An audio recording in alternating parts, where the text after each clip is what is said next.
Hoje vamos falar acerca da história de Jesus, que é uma história interessante, mas um tanto triste às vezes, em muitos sentidos. Aqui temos um pequeno mapa de onde Jesus passou a maior parte de sua vida.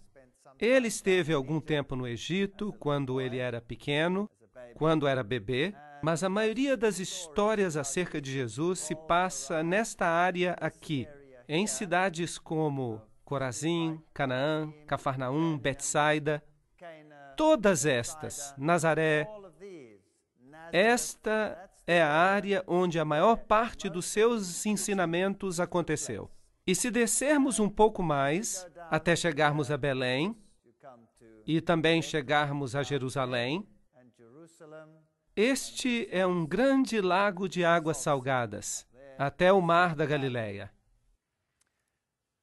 A história de Jesus é a história de alguém que era pastor, alguém que conduz o seu povo. Agora, no meu país, quando eu olho para um pastor, isso não faz muito sentido, porque um pastor no meu país não coloca suas ovelhas em primeiro lugar. De fato, eles têm cães para conduzir o rebanho, quando ele passa por uma porta ou um portão especial. Os cães correm e conduzem as ovelhas de um lado para o outro. Eles as pressionam para que elas se juntem e, de fato, as ovelhas ficam um tanto aterrorizadas durante todo esse processo. Assim que ver um pastor que conduz as suas ovelhas é algo estranho para nós. Mas essa é uma ilustração típica do Oriente Médio, onde os pastores agem de forma diferente. O pastor guia as ovelhas. Vocês percebem aqui que todas estas ovelhas estão olhando para o pastor. E isso é totalmente diferente do que acontece na maioria dos outros países. Isso é típico do Oriente Médio, onde você tem o pastor e o seu pequeno rebanho ao redor. E percebemos que todas as ovelhas estão olhando para ele. É muito bonito. Eu gosto muito disso. E este pastor tinha o rosto tão enrugado que eu tive que tirar uma fotografia dele. Aqui fizemos um pequeno vídeo de uma cena típica de pastor. Novamente, o rebanho está atrás e o pastor vai à frente. Elas confiam no seu pastor. Vamos ver o vídeo. Ele anda e as ovelhas andam. Não deixam que ele se distancie. Elas estão muito ligadas ao pastor. Esta é uma bela imagem. É assim que Jesus se descreve. Como um pastor, ele nos guia e nós o seguimos. A história de Jesus é a história mais impressionante que já aconteceu no universo. Infelizmente, em todos os lugares que visitamos no Oriente Médio, nós percebemos que esses lugares foram transformados em lugares sagrados. As pessoas creem que há alguma santidade nesses lugares.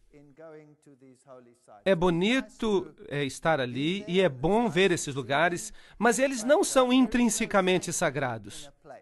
Você pode ter um encontro com Jesus no seu próprio quarto. E mesmo aqui. Claro que se você quiser ampliar os seus conhecimentos e ver como a vida era nessa área, aí é diferente. Mas ir para ali para receber uma bênção especial, isso é um engano. Portanto, esta aqui é aparentemente a caverna onde os pastores se encontraram naquela noite. E você pode ver que há aqui uma estrela no chão, e eles foram informados acerca do nascimento de Jesus. E nesta caverna, eles construíram uma igreja, com relevos ao redor e um pastorzinho neste lugar. Quando o anjo apareceu a ele para lhe dizer que Jesus havia nascido em Belém, é provável que os pastores se encontravam em um campo como este. Portanto, a época do ano não poderia ter sido 25 de dezembro, que, de fato, é uma data para o nascimento dos principais deuses pagãos, como Zeus, Osíris, Júpiter e outros. Como os pastores estavam no campo, isso significa que a época era uma época de clima ameno. Não era no meio do inverno, como seria o dia 25 de dezembro. Este aqui é o campo de Ruth, uma história linda, a história de Ruth, a Moabita, que é outra história da Bíblia que nos mostra que Deus não rejeita as nações. Apesar de Moabe ser uma nação apóstata, Alguém de Moabe aceitou a Jesus como seu salvador pessoal. Eles não o conheciam como tal, porque Jesus ainda não havia nascido. Mas eles acreditaram que o Deus de Israel era o Deus verdadeiro e que podia também ser o seu Deus. Esta é a cidade de Belém, onde Jesus nasceu. E há lugares maravilhosos ali. Alguém já foi até lá? Há lugares lindos e as pessoas de lá são maravilhosas. É como se nós fôssemos transportados de volta à Idade Média, em certo sentido. Este senhor aqui, um senhor de idade, me deixou muito impressionado.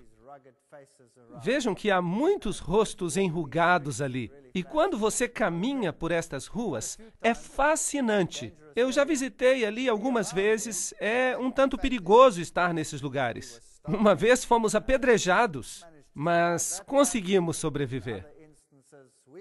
Em outra ocasião, éramos os únicos que podíamos viajar de um lado para o outro entre Israel e o Líbano. Experiências fascinantes. Os israelitas vêm, constroem um cerco, simplesmente constroem. E todo mundo que está de um lado tem que permanecer daquele lado, e todas as outras pessoas precisam ficar do outro lado. Aconteceu então que eles puseram uma barreira no meio da propriedade deste homem. E este era o nosso guia turístico. Era o único guia que tinha autorização para estar tanto de um lado quanto do outro. Porque éramos os únicos que podíamos passar de um lado para o outro. Todos os demais tinham que ficar de um lado ou do outro. Creio que foi uma providência divina.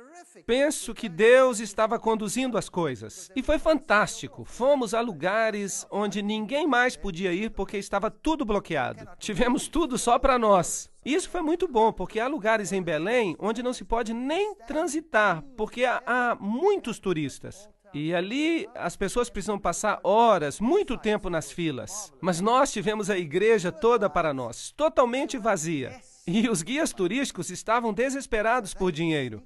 Então, eles nos levaram a lugares onde normalmente as pessoas não vão. E foi muito bom.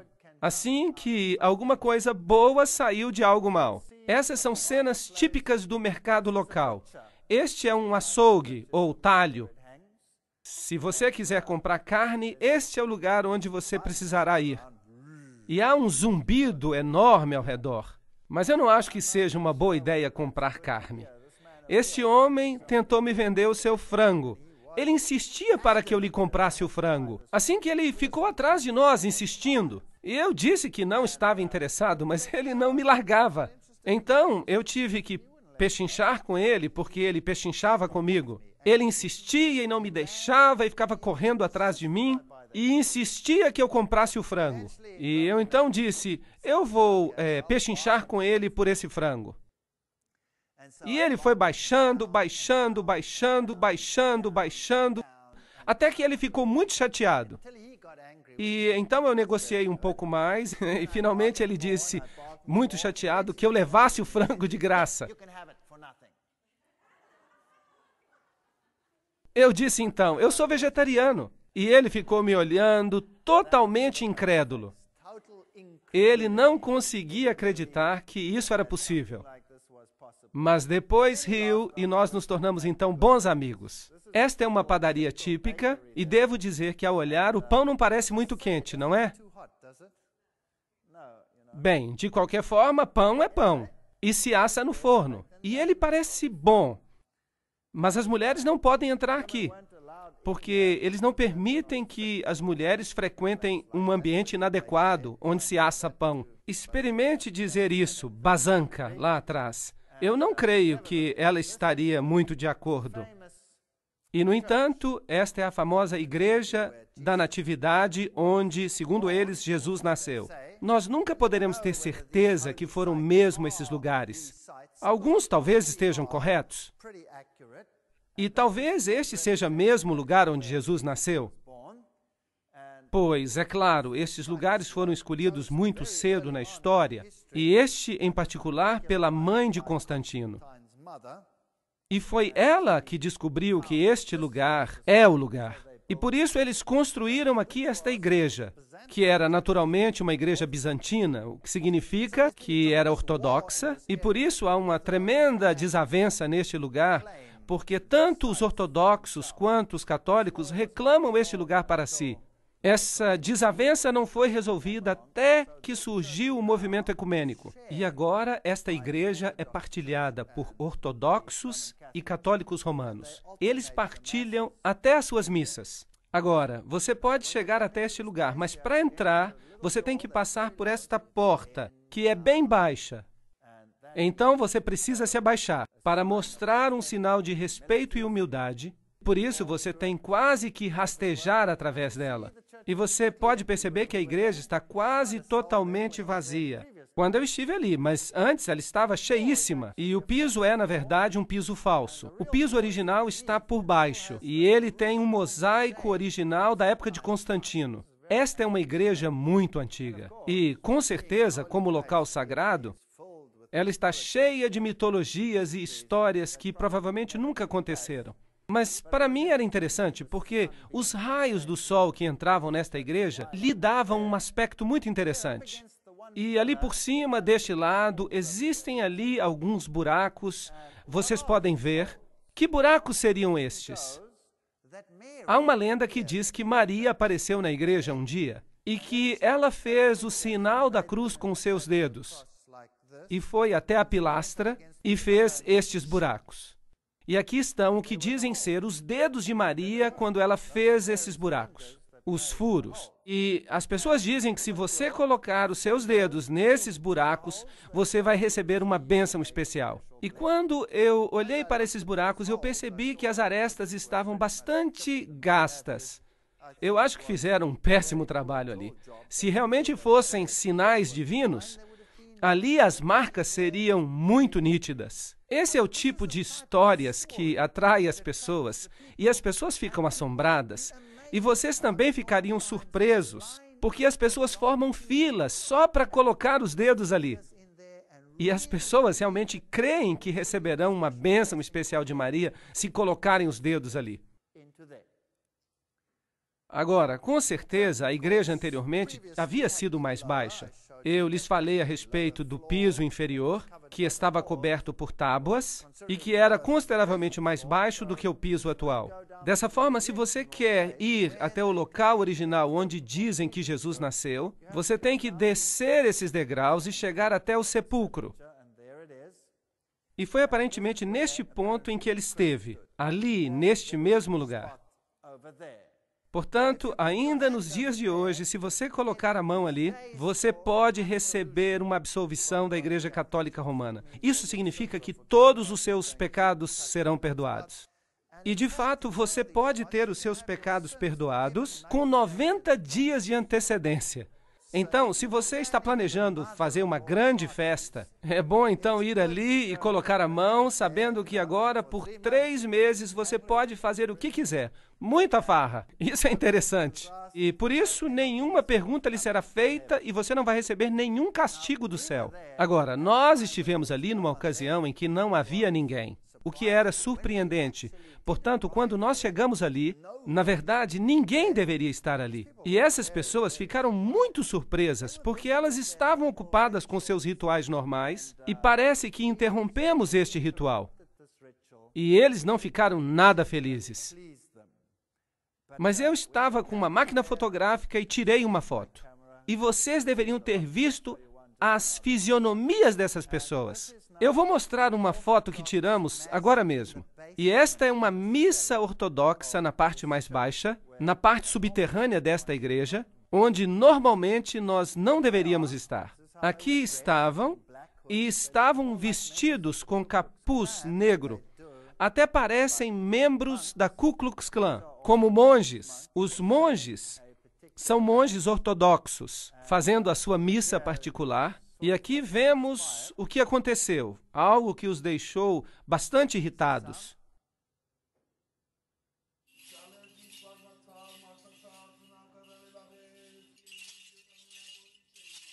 Ele está muito irritado conosco porque nós estamos tirando fotografias.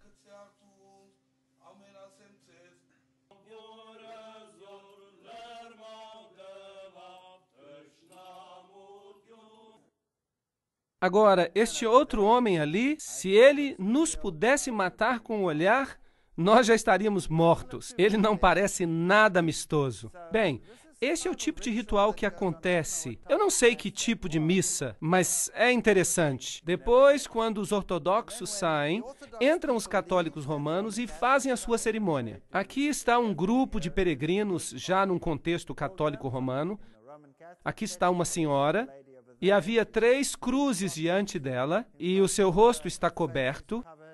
E dizem que é um bom lugar para ir se você quiser ser purificado de qualquer pecado, seja qual pecado for. Fora da igreja, eles têm uma estátua de Jerônimo, traduzindo as escrituras, e há um crânio lá embaixo. Isto parece um pouco de ocultismo, com certeza. A questão da morte e dos ciclos da vida e da morte. E quanto mais nós descemos, mais perto nós chegamos do porão da igreja, que é uma gruta. É ali que dizem que Maria realmente deu à luz. Mas você também pode notar esses arcos triplos, que são um símbolo do paganismo. E se este foi um lugar pagão, eu não posso dizer. Mas ali há também crânios que as pessoas dizem que são os crânios dos bebês que Herodes matou.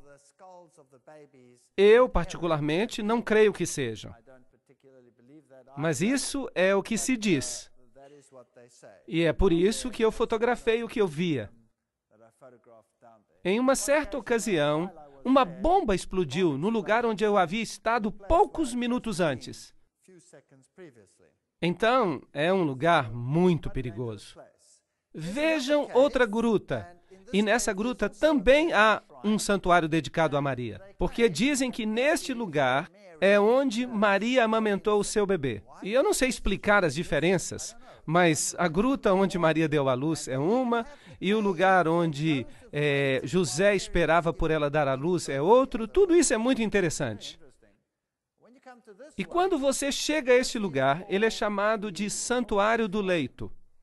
E você chega ali e há uma outra igreja, uma igreja construída numa caverna. Um símbolo pagão.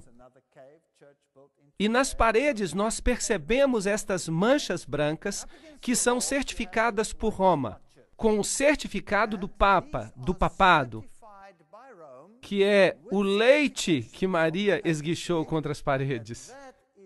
Sim, isto é muito grave. Quando ela estava amamentando a Jesus. Então, o guia que estava ali conosco, ele estava muito animado falando destes assuntos. E você pode receber uma unção especial com um certificado do Vaticano, dizendo que aquele de fato é o leite de Maria. Então, eu disse ao guia, você sabe, eu estive nas outras cavernas e há também manchas brancas similares nas outras paredes. Parecem que são depósitos de carbonato por causa da chuva. E ele me disse que sim. Nas outras cavernas, tudo bem, mas não nesta. Porque esta é a famosa Gruta do Leite. E se você continuar descendo, você chega até essas subcavernas. E ali você pode ver um ícone tríplice em cada uma delas. Isto é, de fato, uma lenda pagã. E quando Maria chega, ela toma o lugar de Ísis. Ísis era considerada a rainha da fertilidade. Afinal de contas, ela conseguiu dar à luz Horus, mesmo depois que seu marido morreu. Ela o reconstruiu. E aqui, se as pessoas tivessem problemas de fertilidade, elas podiam orar a Ísis, e isso resolveria os seus problemas de fertilidade. Se tivessem problemas para amamentar, então elas deveriam orar a Ísis, e logo depois o leite fluía. Isso é uma espécie de paganismo antigo, ressuscitado no cristianismo moderno nestes lugares. Jesus, é claro, sobreviveu ao massacre de Herodes. E a família desceu para o Egito. Portanto, a Bíblia nos diz que eles passaram algum tempo no Egito, tempo suficiente para o rapaz amadurecer, segundo o costume de Israel. Ele retornou do Egito e viveu em Nazaré. Isto é o que a Bíblia nos diz. Agora, se você for ao Egito, este é o lugar para o qual as pessoas pensam que a família santa veio. E ali também eles têm algumas imagens. Novamente, a Igreja Ortodoxa tem aqui alguns lugares que ela considera sagrados. E aqui está a história de José descendo com sua família para o Egito. E uma das igrejas mais famosas por aqui é a Igreja do Patriarcado Cópita, um mosteiro, a Igreja da Virgem Maria em Adawa, no Egito. E é uma igreja muito famosa. Há poucos anos, e eu me esqueci exatamente quantos anos faz, no fim dos anos 90 por aí, Maria teria aparecido. Teria havido aparições da Virgem neste lugar. E o mundo muçulmano ficou louco com isso. Com certeza não poderia ser Maria, porque a Bíblia não permite isso. No entanto, essas aparições aconteceram no patriarcado. E aqui você pode ver algumas das imagens, alguns dos símbolos da igreja. E isso aconteceu exatamente no domingo de Ramos, quando estávamos ali. Por isso, o patriarca está aqui com estas folhas de palmeira. E aqui também nesta igreja está representada a história da família santa para o Egito, a sua fuga. E eles acreditam que eles desceram ao longo do rio Nilo e permaneceram neste lugar especificamente. E é fascinante que esta igreja tem também um livro de milagres. E a igreja mantém um registro do que aconteceu e, segundo ela, este livro, que é muito pesado, desceu flutuando no Nilo. E sendo este um lugar sagrado, as pessoas aqui são muito fervorosas e elas anelam por receber essas bênçãos. Este é o livro que veio flutuando no Nilo e estava aberto em uma página específica. É muito interessante. Este aqui é o livro. Vocês estão vendo? Vou aproximar. Há um pequeno letreiro que diz o que aconteceu. E em que página estava aberto? É um livro encadernado com metal, mas eles dizem que ele não afundou, que ele flutuou. Eles dizem que é como o machado de Eliseu.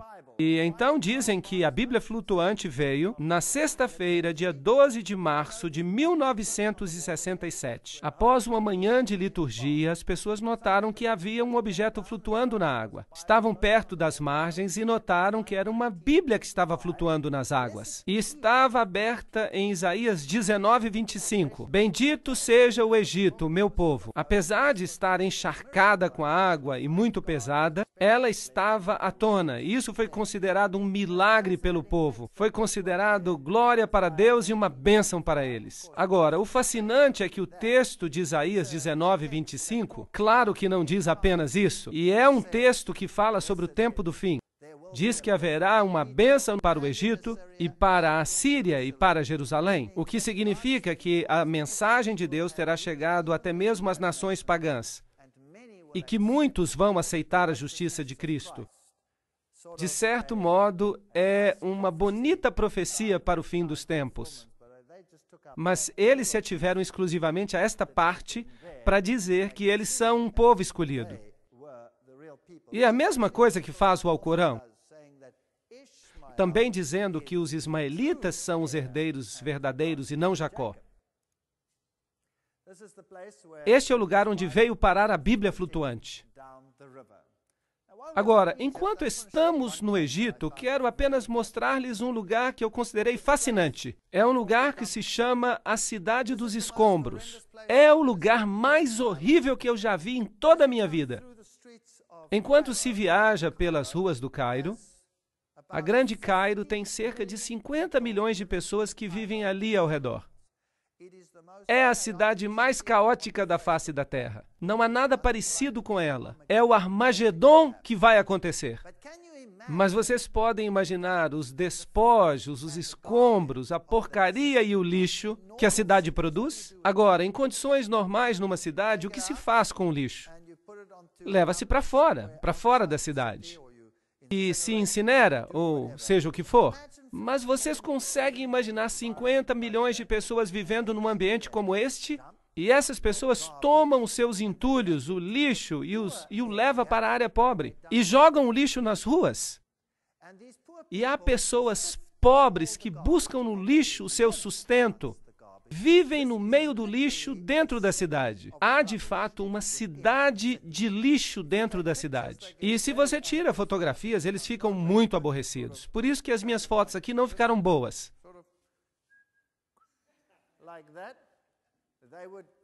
Eles literalmente me matariam se me vissem tirar uma foto. Por isso tivemos que fazer assim.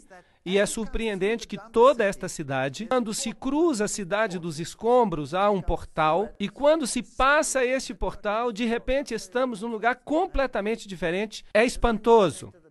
Esta aqui é quando se entra na cidade dos escombros, e esta é a forma como as pessoas vivem ali. Não dá nem para imaginar. O meu coração realmente ficou condoído. Que estão lugares cheios de lixo. Eles vivem aí. Este é o seu lar. E eles vivem no meio do lixo, sua casa é de lixo. Aqui dá para ver os caminhões de lixo entrando, há centenas. Há um engarrafamento inacreditável. É tudo lixo e o cheiro é insuportável. Nós atravessamos toda a cidade, mas eu não toquei em nada. E ainda assim, eu tive uma inflamação na gengiva. E todo o resto da nossa equipe teve diarreia. Só de passar por este lugar, que é um lugar incrível. Os germes que existem ali são assassinos. As pessoas precisam ter um sistema imunológico de primeira qualidade. Aqui dá para ver os engarrafamentos, bem como o lixo e a porcaria por toda parte. As imagens não são muito boas. Estão um pouco tremidas porque eu tinha que tirá-las de forma discreta. Aqui está um burro levando uma carga de lixo para despejar na cidade. E aqui há alguém tomando chá no meio do lixo, como se pode ver. E aqui está um lixo que foi selecionado. Provavelmente ele vale alguma coisa. As crianças caminham no meio do lixo. Vocês podem acreditar, é algo horrível. Eu queria tirar essas crianças daí, colocando-as num ambiente limpo. É chocante. As lojas, aqui está o lixo e aqui está a loja. E quando se passa por este portal, de repente você chega a um mundo diferente. Simplesmente, assim, é maravilhosamente limpo. E aí está uma pequena igreja ortodoxa, esculpida na rocha, e tudo ao redor é feito de rocha sólida. Esta pequena igreja ortodoxa é inacreditável. É a igreja do Santo Bola.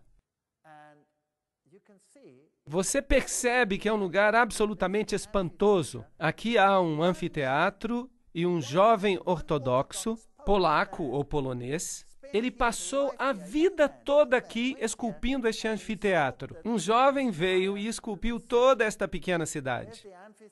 E aqui está o anfiteatro que ele esculpiu, provavelmente com a ajuda do ambiente. E este é o homem. Ele fez todo o trabalho que você viu. É incrível. Todas as paredes desta cidade foram esculpidas com a história de Jesus. No meio do mundo muçulmano, você passa por uma cidade de escombros e lixo e, de repente, você chega a este lugar limpo e bonito, com esta pequena capela. E a história de Jesus está escrita nas paredes. Jesus e os pastores por aqui. O momento do seu nascimento é retratado ali. A história do nascimento toda esculpida em rocha sólida. Eu sou o bom pastor escrito em rocha sólida. As histórias da Bíblia, a caminhada sobre as águas, a mulher do poço, por exemplo. E estas são esculturas enormes. Apenas para lhe dar uma ideia, esta é uma encarpa de rocha. Uma parede de rocha com esculturas lavradas nela. Cada grande pedra foi transformada em uma obra de arte. Jesus, esta é a história de Lázaro, sua saída do túmulo. Esta é a história de Jesus, sua saída do próprio túmulo. E você percebe como são grandes. Esta é uma fachada enorme, onde ele também trabalhou. E trabalhou em toda esta área. E virou uma história linda de Jesus. Vamos nos aproximar um pouco mais. Enquanto ele estava nos abençoando, então ele subiu ao céu e a imagem seguinte, percebemos o Filho do Homem vindo nas nuvens com grande glória. Um homem transformou esta área num espaço de esperança. Fiquei muito impressionado e é isso mesmo que o mundo é. Você passa por este mundo que é representado pela cidade de escombros, e enquanto você passa pelos escombros, a única esperança que você pode ter é chegar do outro lado, e a única esperança para chegar ao outro lado é a história de Jesus. Vou ver o Filho do Homem vindo nas nuvens com poder e grande glória, e então não haverá mais cidades de escombros. A história de Jesus é provavelmente a história mais angustiante que já foi contada. Sei que muitos filmes já foram feitos, e mesmo este último filme que foi feito não pode sequer delinear aquilo que Jesus passou. Quando eu voltei a Jerusalém, Jerusalém é hoje uma cidade totalmente diferente. É uma cidade de peregrinações. Milhares de pessoas peregrinam até ali. Aqui está um grupo de freiras fazendo uma peregrinação atrás da cruz, e as pessoas estão cheias de uma espécie de euforia. Elas experimentam a euforia de estar nesses lugares. Mas se o lugar toma o lugar de Jesus, isso é um problema. Este é o Muro das Lamentações, e lá está a famosa mesquita na rocha, ao fundo. Este é o Muro das Lamentações, e não faz parte do templo original, senão que é parte do corte exterior do templo. Ao subir as escadas, pode-se ir a esta área hoje. Ninguém está autorizado a entrar ali.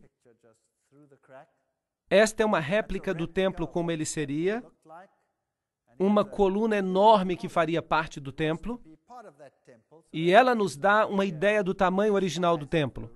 Ela nunca foi utilizada porque havia uma rachadura nela.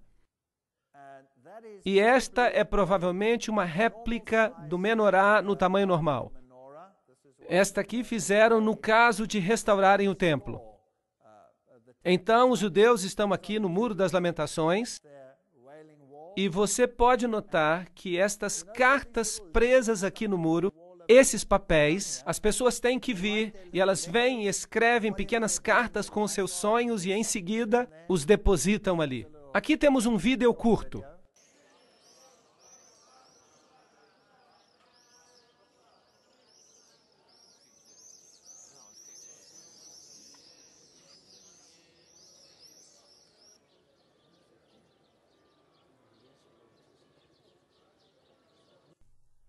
Sabem, quando eu olhei para todas estas coisas, para estes judeus sinceros, em pé, na frente do Muro das Lamentações, mostrando reverência para com o muro, eu me perguntei a mim mesmo, se eles apenas conhecem a rocha, sem compreender a rocha da salvação.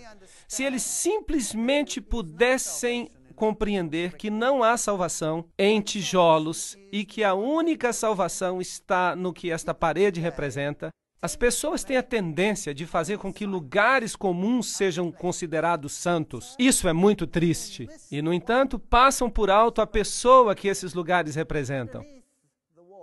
Debaixo do muro há um túnel e uma passagem chamada secreta. E quando se passa por aqui, chega-se à parte de trás deste lugar, e você pode ver onde os judeus ortodoxos, os rabis, os rabinos, se reúnem. No passado, as pessoas simplesmente os ignorariam, mas os tempos mudaram. Fiquei surpreso. No passado, se você viesse aqui como pagão, eles o detestariam e fariam cara feia. O que faz uma pessoa tão impura num lugar tão santo? Mas eu fiquei surpreso quando estive aqui neste momento, faz 4 meses. A maioria destes rabis ou rabinos veio e me pediu dinheiro, algo que nunca teriam feito há uns 2 ou 3 anos. A situação está ficando ruim neste lado, para que eles façam uma coisa dessa. Mas este é o lugar mais santo, onde se encontram restos do muro antigo. Aqui está um rabi ou rabino ortodoxo fazendo o seu ritual. Repare que ele tem os 10 mandamentos em sua testa.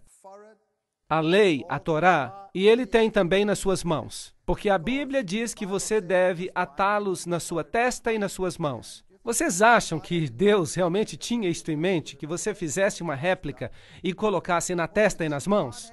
Ou você acha que Deus tinha em mente que nós deveríamos pensar e agir conforme suas leis? Isso faz sentido? Penso que faz mais sentido. Aqui está uma pedra típica do lugar antigo do templo. Esta é uma pedra do tempo de Herodes, e esta pedra tem esses orifícios, e eles indicam que ela é uma pedra do templo original. Quando eles voltaram a utilizar as pedras do templo, eles as utilizaram, e todos os tipos de estrutura foram construídas com elas. Este é o sepulcro de Davi. E da mesma forma como nos lugares católicos, só que aqui quem visita mais são os judeus. Este é o lugar onde Jesus foi batizado, e é aqui, na verdade, que a história começa. A história diz que quando Jesus foi batizado, a voz de Deus foi ouvida, dizendo: "Este é o Filho amado em quem me comprazo." E a partir daí, a Bíblia nos diz que Jesus foi levado ao deserto para ser tentado. E Mateus capítulo 4, versículo 2 diz: "E tendo jejuado 40 dias e 40 noites, teve fome. Se tu és o Filho de Deus, manda que estas pedras se transformem em pães", disse Satanás. É uma declaração interessante. Se tu és o Filho de Deus, primeiramente há uma pergunta com dúvida sobre a autenticidade de Deus, e da palavra de Deus, e do Filho de Deus e sua veracidade. E então ele o desafia a ordenar que as pedras se transformem em pães.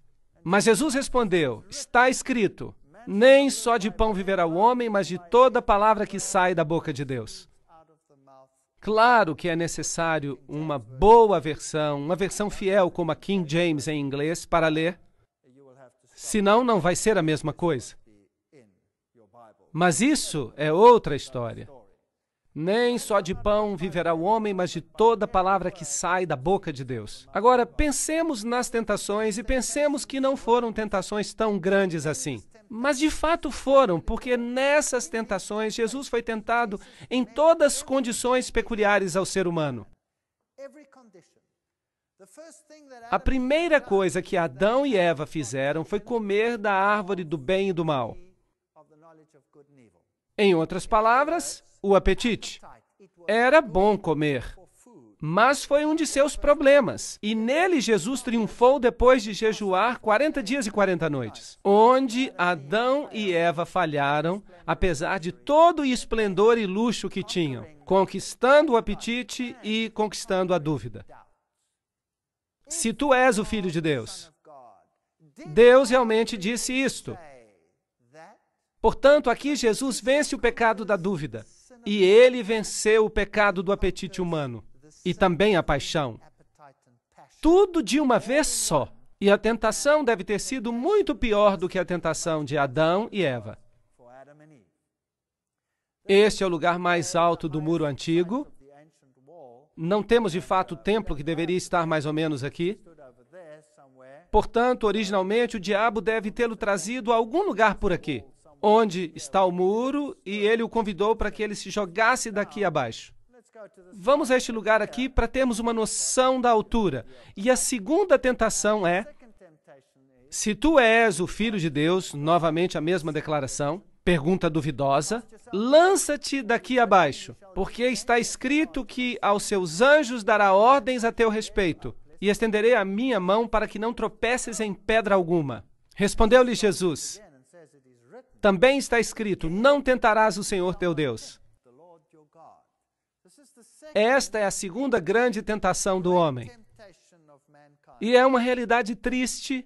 Se escutamos as conferências anteriores, vamos compreender que este é o pecado que a maior parte da humanidade está cometendo. O pecado da presunção. Imaginem duas pessoas que estão tentando resolver uma crise que acontece do outro lado da estrada. E uma dessas pessoas atravessa e diz: eu sou filho de Deus e Deus vai me proteger. Atravessa para o outro lado da estrada. Mas outro vem e diz: Deus existe e há uma crise do outro lado. Ajuda-me a cruzar esta estrada. E ele corre para o outro lado da estrada. Os dois, pelos padrões externos, são absolutamente idênticos. Mas a diferença é que um age com presunção e o outro age com fé. Percebem como as duas coisas estão de fato muito próximas? Na cristandade moderna, no cristianismo moderno, A maioria das religiões está praticando a religião da presunção, a religião baseada na força, mas a fé é algo diferente. E Jesus poderia ter se atirado dali abaixo, porque isso é o que diz a Bíblia, mas está escrito: não se deve ser atrevido ou presunçoso. Na terceira tentação, o diabo transportou até um monte muito alto e lhe mostrou os reinos do mundo e a glória deles e disse: tudo isso te darei se prostrado me adorares. Agora, as pessoas dizem que certamente Jesus sabia que ele era Deus e queria ganhar essas coisas. Então, como é que Jesus poderia fazer isso? Mas isso não foi apenas uma pergunta simples que estamos vendo aqui, mas Satanás tinha Jesus completamente só e disse: vou te dar tudo, sem você ter que morrer, se pura e simplesmente você se ajoelhar. É claro que o pecado que tinha que ser vencido aqui é o pecado do amor ao mundo. Creio que a maioria das pessoas vai se perder por causa desta tentação em particular. Vai-te, Satanás, porque está escrito: só ao teu Deus adorarás e a ele servirás. O amor ao mundo não vai nos levar a lugar algum. Portanto, nessas três tentações, Jesus basicamente vence, por parte do homem, a maior parte das tentações que nós temos que encarar, de uma forma ou de outra. E em seguida, evidentemente, ele segue para o Mar da Galileia. E no caminho ali existe esta vila pitoresca e ela é chamada Mahalula. E esta é a única vila que se encontra no mundo inteiro onde se fala a língua aramaica. Ora, este é o idioma que Jesus falava e é muito bonito ir ali.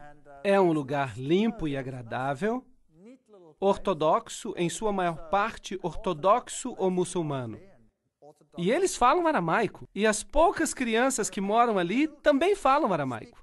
Elas são muito rigorosas com o aramaico e soa muito bem. É agradável escutar. Ali estão alguns ortodoxos realizando um ritual neste lugar. E nós lhes perguntamos se eles podiam orar o Pai Nosso, para que pudéssemos ouvir como era a língua de Jesus. E eu vou partilhar isso com vocês. أبوناحتي بشمو يجكاتاش يشماخ يثالي مالكاخ جثك اللي روتشاخ يخبش مو تشيب على رعاك أبيح لحماح أخو اليوماح وفرليحتي يوثح من غفر التمخت عمينا ولو فاشتخل الناح بشاري بيوثح بيس حصل الناح مشيدا. E este foi o Pai Nosso em aramaico. O Mar da Galileia, um lugar maravilhoso. Este é supostamente um dos lugares, porque não é o único, um dos lugares onde as bodas de Caná podem ter ocorrido. E vejam aqueles jarros ali. É como se você estivesse vendo os jarros originais. Como este. Este era o jarro de pedra áspera, onde primeiramente eles esvaziavam os líquidos e logo os guardavam nos jarros de barro. Esta é a cidade de Jesus. Este é o lugar onde realmente Jesus realizou a maior parte da sua obra e onde fez a maior parte das suas pregações. A cidade de Cafarnaum. E eu vou levá-los até lá na próxima parte. Vamos até a cidade de Cafarnaum, que é conhecida como a cidade de Jesus. Este aqui é um lugar muito famoso. Quando você olha, não parece nada especial. Mas em cima disto há um edifício construído. Você pode ver as pilastras de concreto ao cimento e o piso. Esta era a casa de Pedro. Pedro viveu aqui. Era a sua casa. E Jesus deve ter se hospedado muitas vezes nesta casa. Se é realmente a casa de Pedro ou não, não podemos ter certeza. Mas a Igreja Católica afirma que esta era a casa de Pedro. E se você quer ver o que foi construído em cima, aqui está uma estrutura enorme de concreto ou cimento que permanece sobre as pilastras da casa de Pedro. E diz ali, Beato Pedro Apóstolo. Este é o lugar onde Pedro viveu. Pedro, naturalmente, significa rocha pequena, pequena pedra, E Roma construiu a sua igreja sobre esta pedra. E ali está uma estátua de Pedro, do lado de fora, com um peixe do seu lado. E esta é a estátua gigante de Pedro. É enorme. Esta é uma história fascinante. Porque Simão era também o nome de Simão o Mago. E Simão Mago, de acordo com Aleph Levi, se tornou em Petra.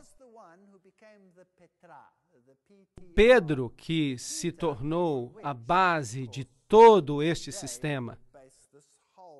E, em outras palavras, ele se tornou uma espécie de sumo sacerdote.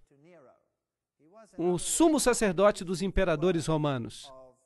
Se eles estão aqui honrando a Pedro, o apóstolo, é muito duvidoso. Talvez eles estejam honrando mesmo a Simão, o feiticeiro, o bruxo, o ocultista. Mas a igreja construiu esse edifício enorme sobre a casa de Pedro. E ao pé da estátua você pode ver símbolos de peixes e todas estas coisas. E eles dizem que este é Pedro, o apóstolo. Um pouco mais longe, à distância, há uma sinagoga.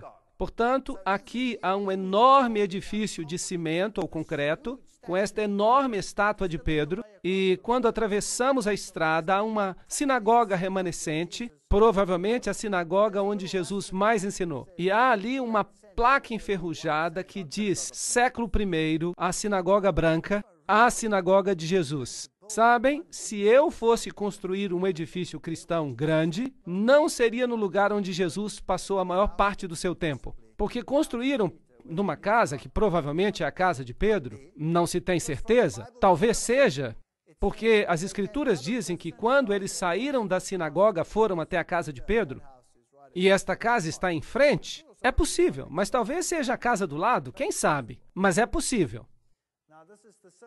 Agora, esta é a sinagoga onde Jesus realmente ensinou. Aqui está uma outra pequena vila, assim que Cafarnaum era uma cidade, e a outra era Corazim.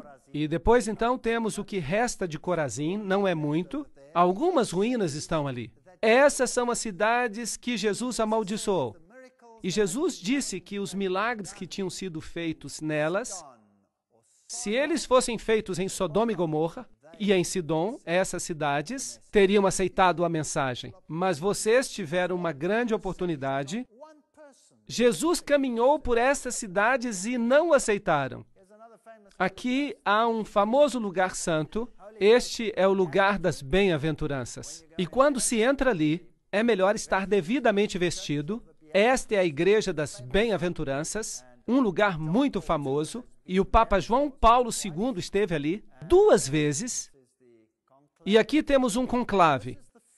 E este é o campo. Este é o campo onde provavelmente Jesus pregou o seu primeiro sermão. Este é um sermão impressionante. Este é o sermão mais complicado, mais sublime que um dia a humanidade ouviu pregar. E a maioria das pessoas hoje menciona este sermão equivocadamente, em extremos terríveis. As bem-aventuranças, Mateus 5, 3 a 10. Jesus começou dizendo, bem-aventurados os pobres. A palavra para bem-aventurado é makarios, que se refere a uma bênção celestial. Uma bênção que só pode vir de uma fonte divina. Que bênção enorme! E a palavra para pobre, em grego, é pitokos, que se refere a uma pobreza absoluta. Nada mais do que uma pobreza absoluta. Nem 2 moedas sequer. E ele começa o seu sermão, e os judeus estão sentados ali há centenas, à espera de que ele se anuncie como Messias. Que diga, eu sou o Messias. Vocês são o povo escolhido de Deus. E eu vim para livrar vocês do jugo romano. Vocês se levantarão e serão os maiores no reino dos céus. Era isso que eles esperavam. Mas o que é que Jesus cita nas suas primeiras palavras como Messias? Bem-aventurados os pobres. Existem várias palavras para pobre no grego, mas ele usou uma que descreve uma extrema pobreza. Em vez de grandeza e riqueza e maravilhas, qualquer objetivo ao qual quisessem se aplicar, deve ser o de pobres de espírito, porque deles é o reino dos céus. E a segunda bem-aventurança foi: bem-aventurados os que choram. Eles queriam alegrar-se, eles não queriam chorar. E a palavra para chorar, e há diversas palavras para chorar em grego, mas a palavra grega, penteo, significa chorar com absoluta tristeza. Como, por exemplo, a tristeza que você poderia ter ao perder um filho único. Esse é o tipo de dor. Bem-aventurados os que choram com este tipo de dor, porque eles serão consolados. Bem-aventurados os mansos, porque herdarão a terra. Esta é uma mansidão de humildade, que não é possível descrever em palavras humanas. E bem-aventurados os que têm fome e sede de justiça, porque eles serão fartos. E, novamente, a palavra fome é o tipo de fome que alguém sente depois de vaguear no deserto por dias e dias sem comida ou água. Este é o tipo de fome e o tipo de sede. O que Jesus está fazendo aqui? Ele estava tentando chocar o seu público. Estava tentando dizer algo diferente do que eles esperavam. O que ele estava querendo fazer aqui era lhes mostrar o caminho cristão. E é isso que ele está explicando. Ele está dizendo: bem-aventurados são os pobres de espírito, porque deles é o reino dos céus. Em outras palavras, aqueles que percebem a sua fraqueza, aqueles que percebem que não têm nada a oferecer, venham a Jesus sem nada para oferecer. Eu não posso dizer: Senhor, eu tenho aqui um dinheirinho, eu posso comprar o meu caminho para o céu.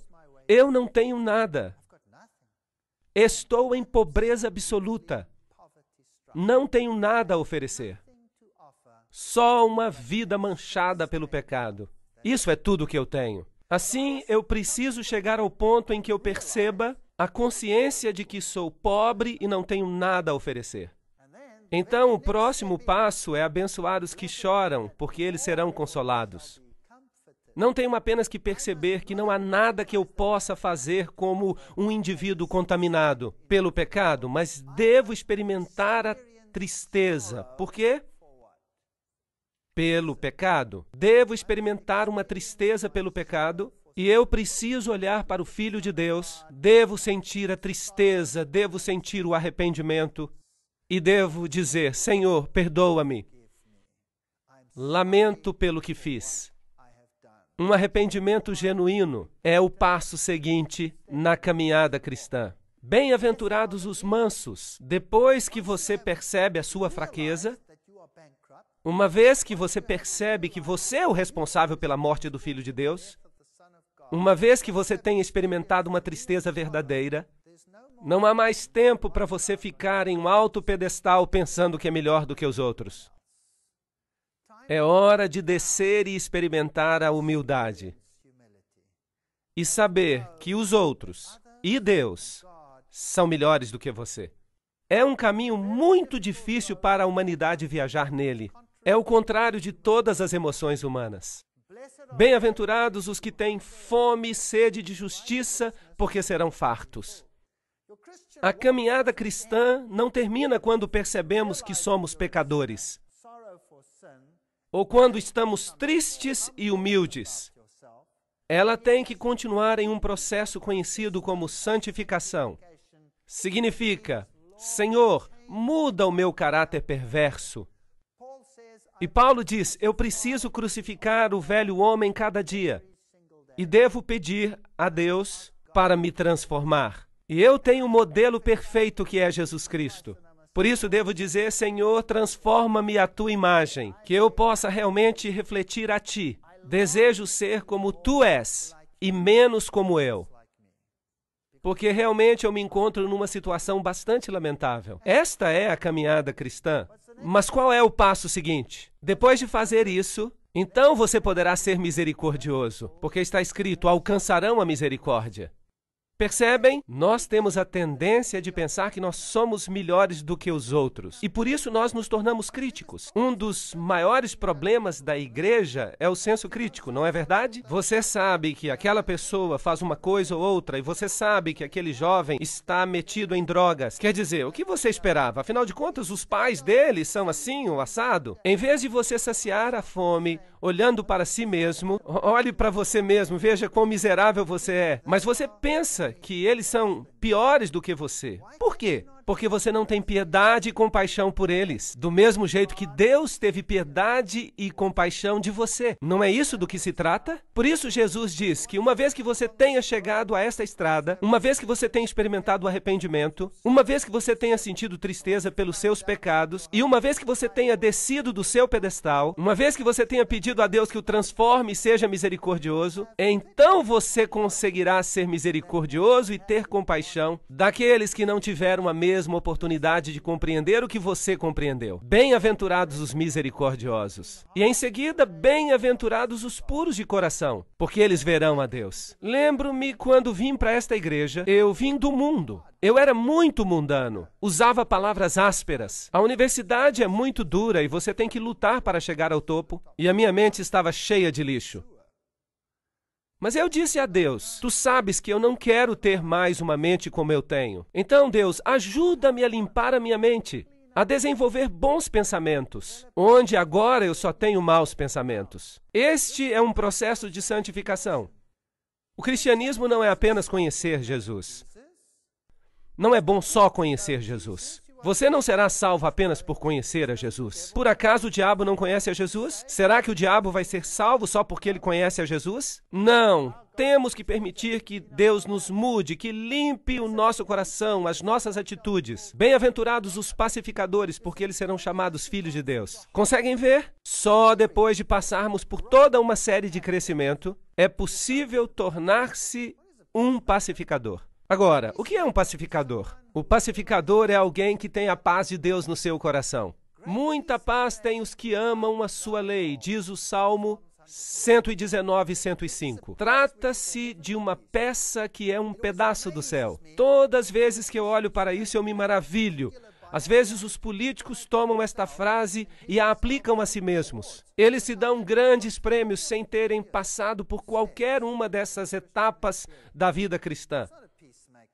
Mas eles não são pacificadores, porque um pacificador é alguém que fez as pazes com Deus. Aí é um pacificador. Bem-aventurados os que sofrem perseguição. Não é incrível? Por causa da minha justiça, porque deles é o reino dos céus. Qual é a última coisa que o Senhor menciona aqui? Qual é a última bem-aventurança? Benditos os que são perseguidos. Em outras palavras, se você passar por este processo, se você sentir tristeza pelo pecado, se você pedir perdão, se você permitir que o Senhor lhe mude a vida e o coração, se você estiver disposto a descer do seu pedestal e se quiser a paz de Deus no seu coração, isso será uma irritação para o mundo. Então vão perseguir você. Isso é uma garantia. E este é o processo de caminhada cristã, totalmente oposto ao que o homem apresenta no mundo hoje em dia.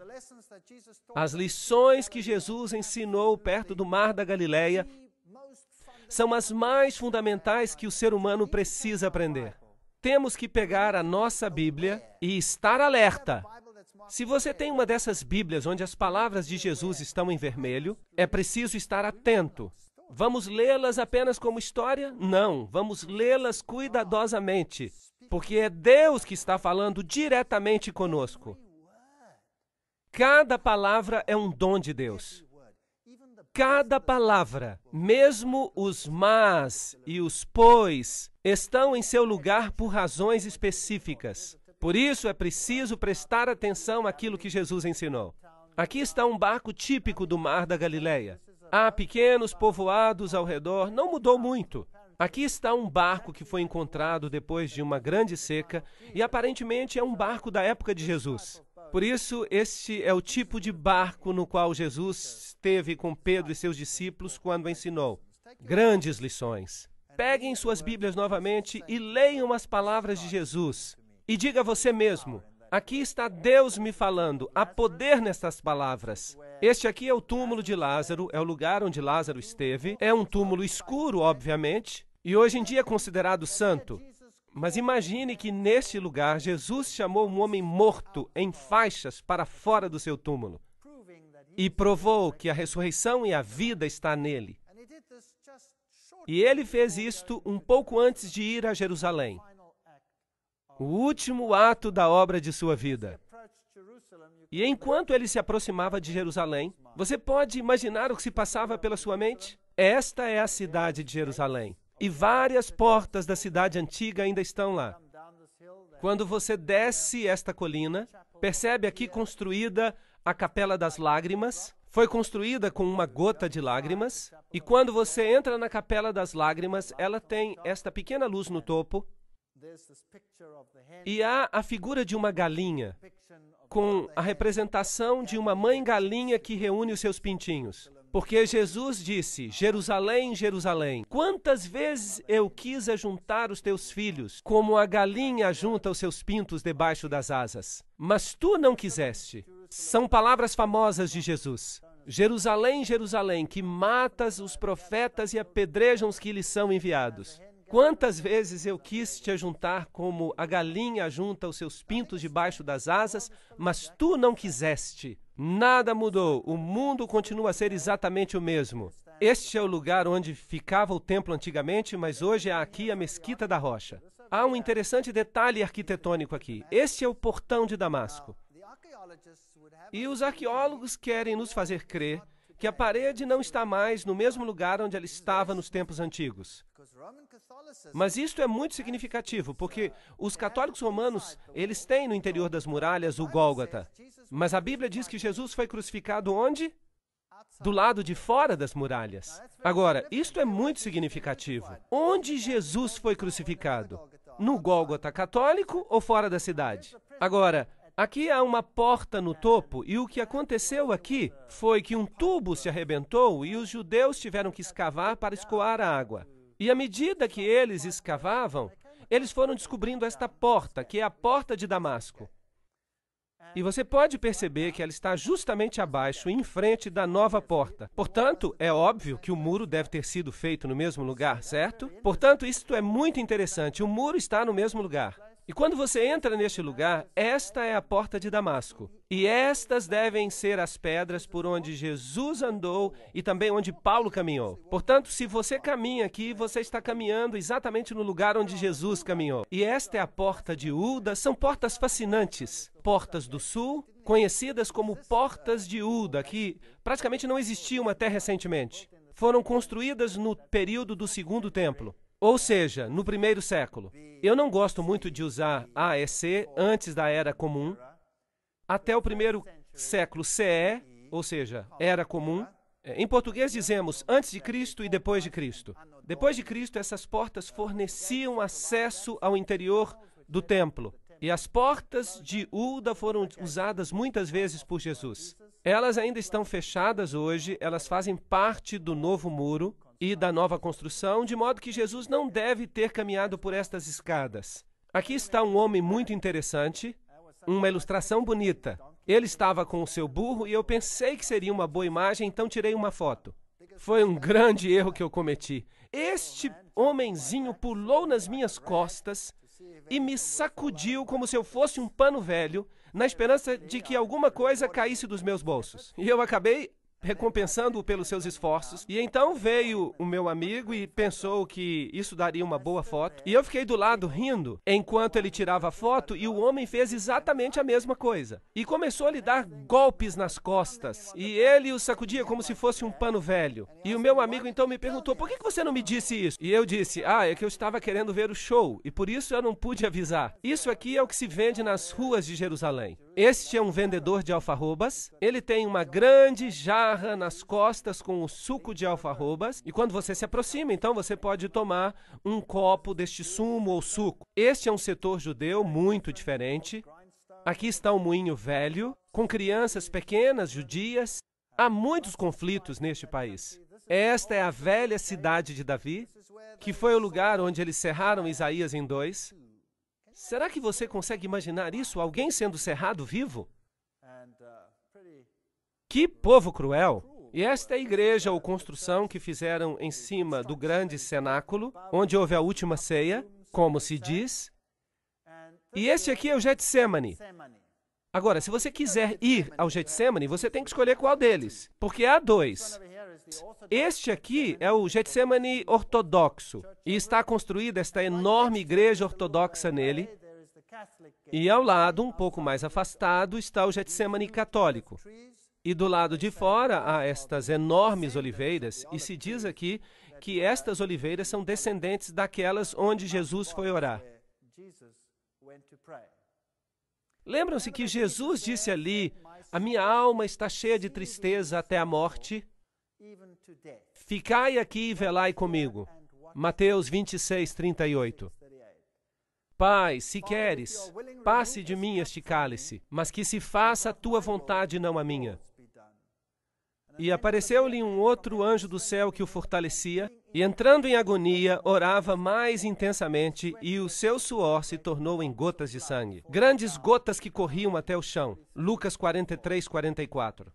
Há muitas críticas hoje ao filme A Paixão de Cristo. O título do filme não é muito agradável para mim, mas, no entanto, retrata o sofrimento de Jesus, sem ser bíblico.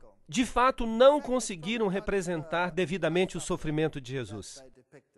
Eu não vi o filme, mas eu mesmo tenho lido bastante sobre isso e eu posso lhes dizer que Jesus sofreu tremendamente. E a história bíblica é um tanto dispersa. Precisamos juntar as peças para compor a história e realmente entender o que aconteceu com ele. O que se passou com Jesus no jardim foi que ele tinha tanta ansiedade que os vasos sanguíneos da sua pele se romperam. Esta é uma condição médica que ocorre algumas vezes ainda hoje. E é muito raro que alguém sobreviva a esta condição. O estresse e o trauma são tão grandes quando os vasos sanguíneos se rompem por ansiedade que as pessoas normalmente morrem. Portanto, o que deve ter acontecido aqui é exatamente a mesma coisa. E Jesus podia ter morrido aqui, mas apareceu um anjo do céu e o fortaleceu, para prepará-lo para o que estava por acontecer. A Bíblia nos diz que nessa noite os discípulos o abandonaram e fugiram. Marcos 14, 15. Todos o abandonaram. Este é o Getsemane católico, apostólico romano. E aí está, mais uma vez, a famosa pedra onde se diz que ele orou e suou gotas de sangue. Agora, é preciso lembrar que o paganismo também é louco por pedras. O paganismo tem grutas famosas, pedras famosas, e as pedras formavam uma parte muito importante do paganismo. Mas também nas histórias da Bíblia, os patriarcas também fizeram altares de pedra.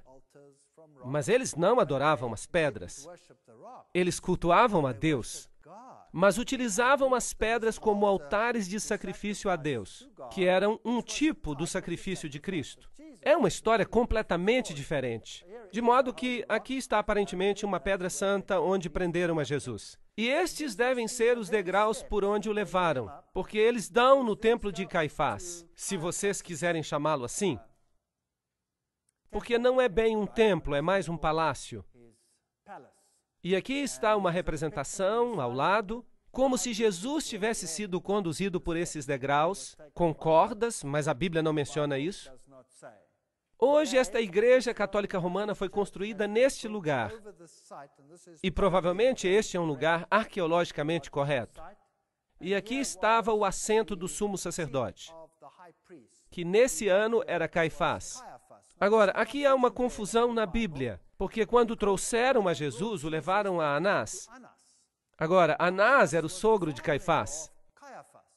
E ele era o sumo sacerdote anterior. Portanto, como a fama de sumo sacerdote ficava na família, naturalmente, então, o sumo sacerdote do ano anterior, mais velho, era ainda honrado como sumo sacerdote, embora não fosse mais o sumo sacerdote.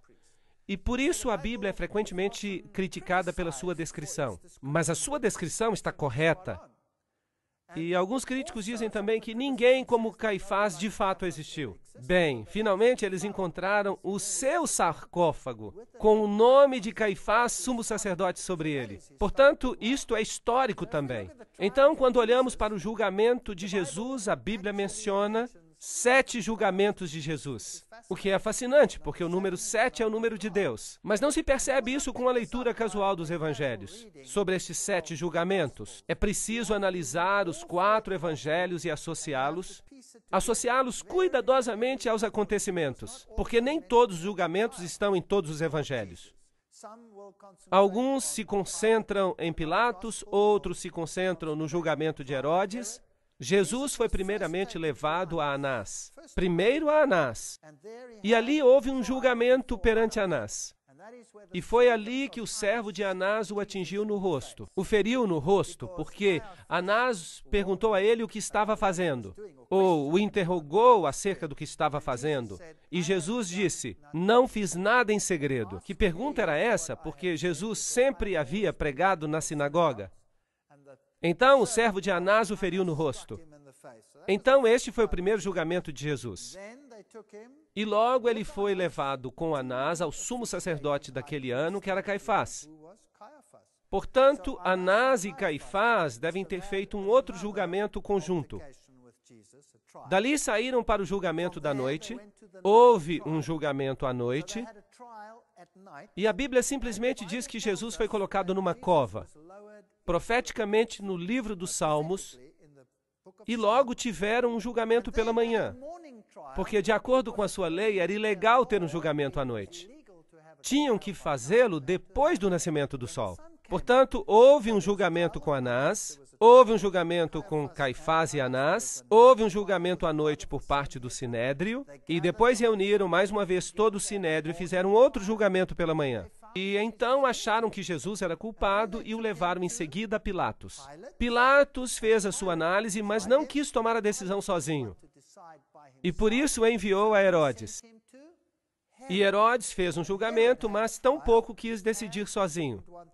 E o enviou de volta a Pilatos. E houve então um julgamento final, quando Jesus foi entregue aos judeus para a crucifixão. 7 julgamentos ao todo. Portanto, este é o primeiro lugar onde Jesus esteve. Hoje, com certeza, é um lugar famoso, onde Pedro é novamente honrado. E Maria, com a imagem de uma deusa. E a caminho para a capela da manjedoura, do Santíssimo Sacramento, o pátio, o calabouço. Este é o lugar onde os presos eram mantidos durante a noite para o julgamento. E esses são os buracos nas rochas. O que era normalmente feito era que seus braços eram colocados aqui, de modo que umas mãos passavam por aqui, outras passavam por ali, e em seguida eram amarrados e ficavam pendurados de frente. Agora, se os judeus consideravam que alguém era culpado, eles tinham o direito de castigá-lo com açoites. Mas a pena capital, a pena de morte, era um direito exclusivamente romano. Eles precisavam obter permissão dos romanos. Isso era uma lei romana. Mas César lhes permitia castigar com açoites aqueles a quem consideravam culpados. 3 chicotadas pela frente e 3 chicotadas pelas costas. E eles consideraram a Jesus culpado, como a Bíblia relata, e impuseram nele cerca de 26 chicotadas no peito. É possível, embora a Bíblia não mencione. E aqui está um calabouço, onde eles deixavam as pessoas e eram colocadas ali nuas. E aqui estão algumas cruzes bizantinas na parede, o que mostra que os primeiros cristãos reconheciam este lugar. A pessoa então era baixada a este calabouço. Em outras palavras, ficava em escuridão total. Um salmo diz: e me baixaram a um poço. Portanto, isso é o que deve ter acontecido com Jesus, enquanto ele esperava ali, durante toda a noite pelo julgamento da manhã, até ser convocado. Hoje você pode entrar nesse poço. Você pode observá-lo. Ali, após o julgamento da manhã, ele foi levado a Pilatos e dali foi colocado nesta prisão enquanto aguardava o julgamento. Posto aqui embaixo, e depois foi julgado e considerado inocente por Pilatos. Pilatos se recusava a sentenciá-lo à morte. Por isso, o enviou a Herodes. Escarneceram dele, lhe deram uma capa. A Bíblia diz que eles arrancaram a sua barba, batiam-lhe no rosto e mandavam-no profetizar quem é que estava batendo nele. Ele foi muito maltratado nesta ocasião. Este é o lugar onde exatamente Pilatos o condenou. Aqui ainda se podem ver os jogos romanos no chão, e foi neste ponto que Pilatos disse as famosas palavras, Ecce homo, eis o homem. E ali estava ele com a coroa de espinhos na cabeça, ele já havia sido espancado. A Bíblia diz que no primeiro julgamento de Pilatos, ele havia mandado espancá-lo para conquistar a simpatia dos judeus. Algo muito covarde. Agora, os açoites romanos eram constituídos de 40 chicotadas menos uma. Então, eram amarrados numa pilastra e lhe davam 40 chicotadas menos uma. E o chicote que eles usavam tinham inúmeras cordas com pontas de metal e pedaços de pau. De fato, muitas pessoas que eram condenadas a esses açoites morriam ao ser açoitadas, somente por causa dos açoites, porque as chicotadas abriam rasgos na pele, rasgavam a carne da pessoa. E os registros dizem que, às vezes, as pessoas que recebiam os açoites tinham as suas entranhas expostas, ficando dependuradas neles. Assim que este era um castigo terrível. E, em seguida, há uma outra possibilidade de que ele tivesse sido açoitado 2 vezes. Porque quando ele foi considerado culpado no final e sentenciado à crucifixão, então era comum que se açoitassem a pessoa antes de crucificá-la. A Bíblia faz referência a isso, mas não explica se Jesus foi açoitado 2 vezes. Mas é possível que tenha acontecido. Os críticos também alegam que Pilatos não existiu. Aqui está uma inscrição que foi encontrada e ela diz categoricamente que Pilatos foi o procurador no tempo de Tibério. Assim que, biblicamente e arqueologicamente, não há maneira alguma que possa fazer com que a história bíblica seja negada. De modo que algumas pessoas descrevem os açoites dessa forma. Outras pessoas descrevem os açoites como se Jesus estivesse agachado sobre uma pilastra horizontal e que o castigavam dessa forma. E a Bíblia diz que quando colocaram uma coroa de espinhos sobre a sua cabeça e colocaram uma vara na sua mão, tomaram-lhe a vara e golpeavam com ela a sua cabeça. E a expressão grega usada é que ele foi golpeado inúmeras vezes, de modo que o sofrimento de Jesus foi enorme. A Bíblia, de qualquer forma, descreve que ele foi ferido, e a ferida que ele tinha era uma ferida enorme. Era uma chaga grande, de cima a baixo. Portanto, Jesus sofreu como nenhum outro homem havia sofrido. Por nenhum outro homem ou por nenhum outro ato criminoso na história da humanidade. E se Deus não houvesse enviado um anjo para fortalecê-lo, ele não teria conseguido. E foi por isso que, enquanto ele pendia na cruz, ele perdoou a todos aqueles que tinham se envolvido na execução da sentença. E por isso ele morreu tão rapidamente. Enquanto outros ficaram ali mais tempo ainda vivos, e por isso tiveram as suas pernas quebradas, que era uma forma de garantir que eles continuariam na cruz e acabariam morrendo ali. Vejam, se eles continuassem dependurados no sábado, se não morressem na sexta-feira, então eles teriam que lhes quebrar as pernas, porque no sábado eles poderiam descer da cruz. E isso seria um desastre, porque eles podiam fugir e não haveria ninguém para capturá-los no sábado. E por isso eles lhes quebravam as pernas. A história é terrível naqueles tempos antigos. E a Bíblia também diz que eles o levaram ao Gólgota. Agora, esta é uma rua famosa, é a Via Dolorosa, onde ele deve ter caminhado e, de acordo com a Bíblia, sido levado para fora da cidade. Isso significa que ele deve ter descido por esta rua e saído por esta porta, que se chamava Porta das Ovelhas. E ele deve ter ido até ali, o que faz sentido, porque a Porta das Ovelhas era aquela através da qual os sacrifícios eram levados para serem queimados do lado de fora da cidade. Se você tem uma opinião católica, ele deve ter sido levado por essas escadas até o Gólgota. Mas eu vou lhes mostrar os 2 lugares. A Bíblia diz que ele carregava a sua cruz, mas ela caiu. Alguém então teve que ajudá-lo e tomar o seu lugar. Esta é a famosa Via Dolorosa. Ao subir, passamos por aqui, andamos por este túnel que é conhecido como túnel de Ezequias, onde tivemos uma experiência horrível, porque fomos apedrejados. E aqui está o famoso sepulcro católico, a famosa igreja que reivindica ser o Gólgota. Felizmente, para os católicos romanos, tudo parece apontar de fato para esta igreja. Tanto o lugar onde se situava a cruz, quanto o lugar onde está o sepulcro. Tudo numa igreja. É muito conveniente para os peregrinos. Do lado de cá há uma placa, há romãs, uvas. As romãs e as uvas, exatamente como você teria no tempo de Baal. Exatamente as mesmas. Muito interessante, pequenas anomalias pagãs neste lugar. Quando se chega ao Gólgota católico, você tem várias urnas de penduradas com sais sagrados. Você tem as famosas pedras novamente. Aqui está um homem beijando uma pedra. Aparentemente, esta é a pedra onde deixaram o corpo de Jesus depois de tirá-lo da cruz. Aqui está o famoso sepulcro onde se pode entrar. Aqui o lugar onde ele foi supostamente enterrado. E este é então um lugar sagrado. Se você entra ali, você então paga ao sacerdote e ele lhe dá uma bênção e você fica absolvido por um certo número de meses.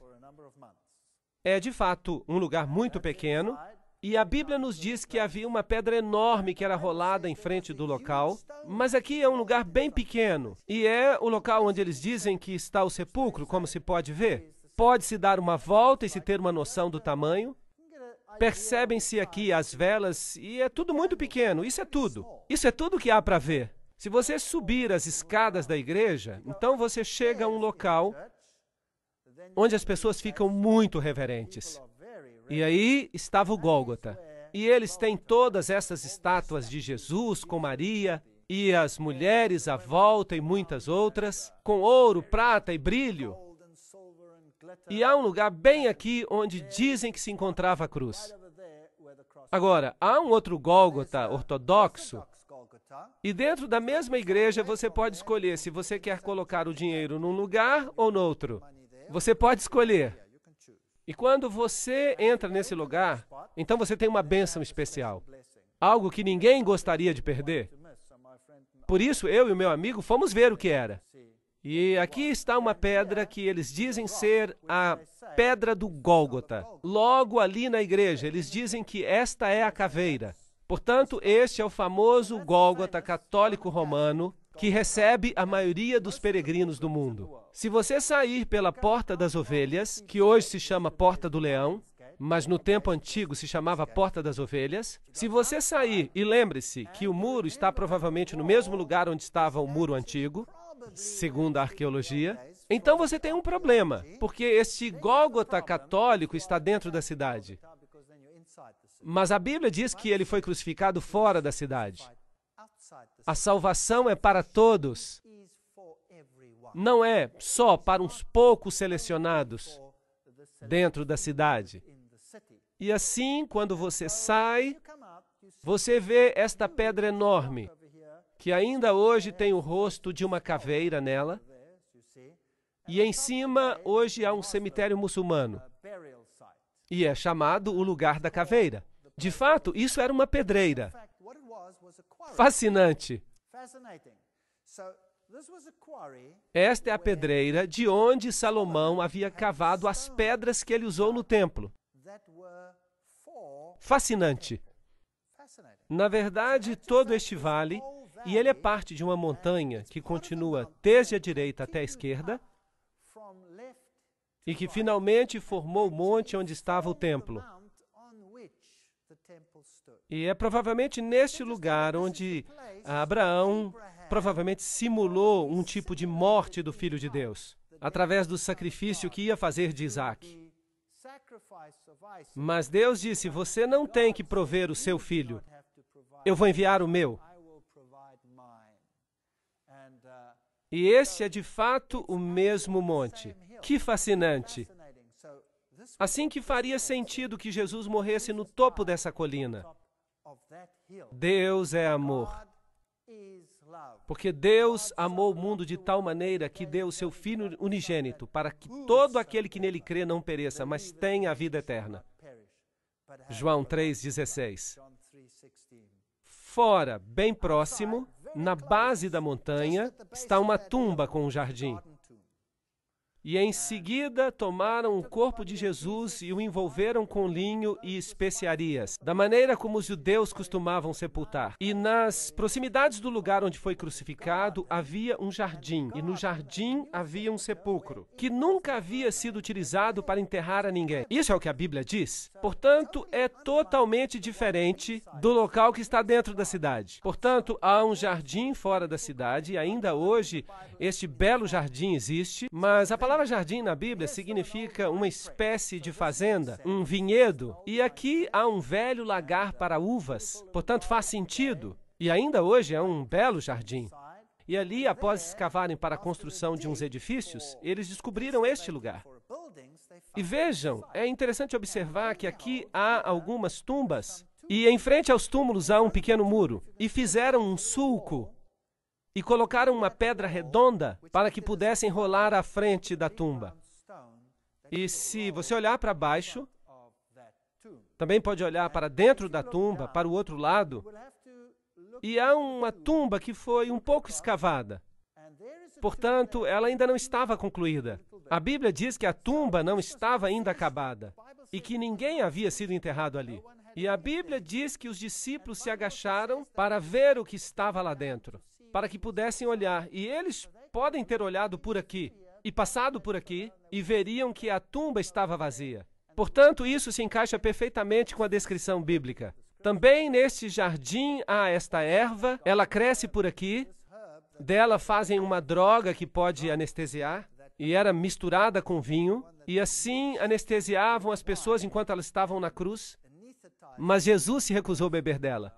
E este é um pastor metodista que ministra neste lugar.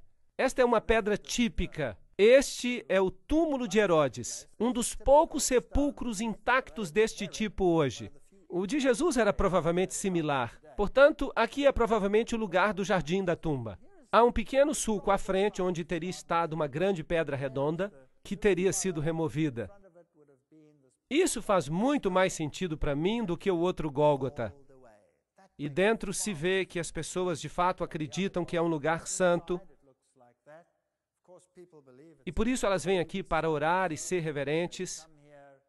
Tudo bem, mas está escrito aqui, ele não está aqui, ele ressuscitou. E isso para mim é o âmago da questão. Ele não está aqui, ele ressuscitou. O meu Deus, eu não tenho que buscá-lo num lugar sagrado ou entrar em algum buraco. Ele ressuscitou. Posso falar com ele aqui mesmo. Posso caminhar com ele onde quer que eu esteja, porque ele me pode ouvir. Porque ele é a ressurreição e a vida. Quem crê em mim, ainda que esteja morto, viverá. João 11, 25. Porque pela graça sois salvos por meio da fé. Efésios 2, verso 8.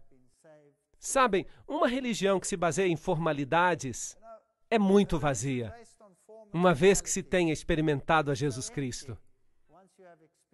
Aqui está o Monte das Oliveiras, a Capela da Ascensão, uma pequena capela, e aparentemente este é o lugar de onde Jesus subiu aos céus. E esta aqui é a famosa Porta de Ouro. Ela está entijolada e bem lacrada, e do outro lado há uma escada que leva para o topo do monte, onde está a Mesquita da Rocha. E aqui estão as sepulturas dos homens mais ricos do mundo muçulmano. E eles acreditam que quando Jesus voltar, e ele virá para cá, e essas portas de ouro então irão se abrir. Bem, eles não acreditam que é Jesus, para eles é Enamadi, o Messias. Bem, então para os judeus é o Messias, para os cristãos é o retorno de Jesus, e então esta porta se abrirá. Então, de fato, todos aqueles que estiverem aqui, porque tiveram muito dinheiro para comprar estas tumbas particulares, eles então serão os primeiros a ser ressuscitados e eles serão os primeiros a entrar neste lugar. É conveniente, você acha que vai funcionar assim. Se eles tivessem estudado as bem-aventuranças, eles saberiam o que é necessário para ver Jesus. Temos que sentir tristeza pelos nossos pecados, temos que nos arrepender, temos que lamentar e temos que pedir a Jesus para nos mudar e temos que voltar à harmonia com Ele e com seus princípios. Então, nós não precisamos desta porta. Temos uma outra porta. E é uma porta que tem pérolas sobre ela, a porta de uma Jerusalém celestial construída por Deus. Eu não sei se haverá muitos na primeira ressurreição que vão estar aqui. Não quero julgar isso, porque só Deus pode julgar. Mas aqui estão todos esperando um reino terrestre. Eu não estou à espera de um reino terrestre. Eu estou à espera de uma Jerusalém celestial. Apesar desta Jerusalém aqui ser muito interessante. Esta é a Mesquita da Rocha. Este é o local onde o templo será reconstruído, e se você entrar, há uma pedra, que é onde Maomé subiu, mas o paganismo e a verdade, eles estão muito distantes um do outro. Esta é Jerusalém à noite, e esta é a famosa Casa Queimada. Isto é, tudo o que restou dela. Em 70 depois de Cristo, os romanos vieram e destruíram Jerusalém e a incendiaram completamente. E este é um símbolo da destruição que virá sobre o mundo quando Deus retornar. Podemos fazer parte da casa queimada ou podemos nos tornar parte do reino de Deus. Essa escolha é nossa. E a única solução para isso é o Filho de Deus. Quem tem o Filho tem a vida. Quem não tem o Filho de Deus não tem a vida. Estas coisas que escrevi a vós, os que credes no nome do Filho de Deus, para que saibais que tendes a vida eterna. 1 João 5, 12 e 13. Portanto, essa escolha é nossa hoje. Podemos ficar entretidos com todas as coisas deste mundo, podemos visitar esses lugares importantes e torná-los mais importantes do que Deus, ou podemos desenvolver um relacionamento. Mas o preço é o eu. Vamos ter que abrir mão dele e pedir a Deus que nos dê o seu caráter.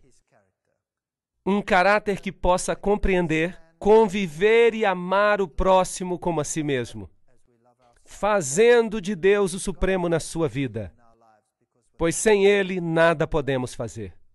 Amém.